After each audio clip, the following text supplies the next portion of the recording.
incroyable d'évacuation des clients puisqu'on avait près de 800 personnes présentes sur le camping hier après-midi. Donc ils ont géré en premier et les évacuations des personnes et les premières interventions pour canaliser le feu sur au départ un seul mobil-homme, mais malheureusement contre nous il y avait énormément de vent. Donc le vent s'est propagé à une très grande vitesse. Et les pompiers sont arrivés dans la foulée et ont fait également un travail jusqu'à cette nuit incroyable aussi. Comment vous envisagez la suite de la saison pour vous là au camping ? Pour l'instant, ce qui m'inquiète bien évidemment, c'est quand on va pouvoir reloger toutes ces personnes, puisqu'il y a une extrême solidarité de la part de tous mes amis qui ont des campings autour et qui ont accueilli chaleureusement tous les sinistrés, puisque la mairie a mis à disposition des gymnases, mais on avait tellement de monde à reloger que tous les campings m'ont proposé leur aide pour reloger.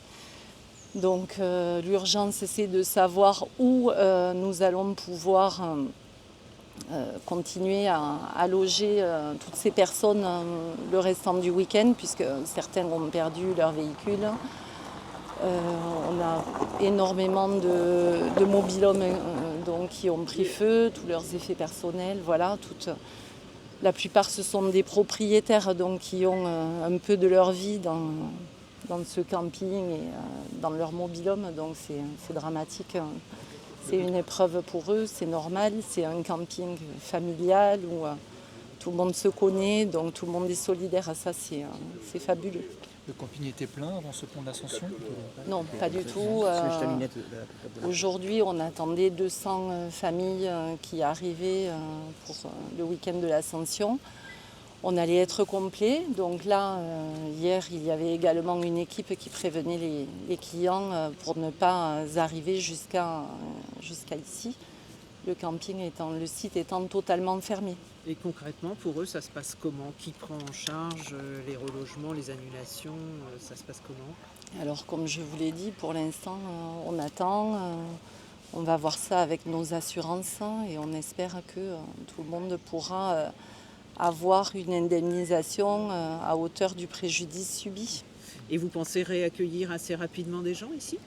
C'est ce qu'on souhaite bien sûr, mais pour l'instant c'est très complexe d'imaginer la suite puisque les adductions d'eau ont sauté, toutes les canalisations, donc il n'y a pas d'eau, il n'y a pas d'élec et le camping est maintenant inondé.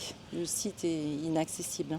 Certains vacanciers disent qu'ils ont entendu une explosion. Est-ce que vous confirmez avoir entendu une explosion aussi ? Ah oui, il y en a eu beaucoup puisque c'était les bouteilles de gaz de chaque hébergement qui ont sauté, donc il y a eu effectivement des bouteilles qui ont explosé en chaîne. C'était un peu une scène de guerre hier. D'entendre ça, c'est vraiment dramatique. Oui. Aucune idée du départ Heureusement, le plus important, c'est que, bien évidemment, il n'y a pas eu de victimes, il n'y a pas eu de blessés. On a réussi à mettre tout le monde à l'abri et à évacuer toutes les personnes. C'est le plus important. Après, les dégâts matériels, c'est aussi très difficile pour la plupart des gens. Les arbres, pour nous, ils font partie du camping depuis 60 ans. Voilà, c'est un camping familial, comme je vous l'ai dit. Donc, les arbres ont tous brûlé. Certains étaient là depuis 2 générations. Donc, ouais. C'est vraiment un chaos total.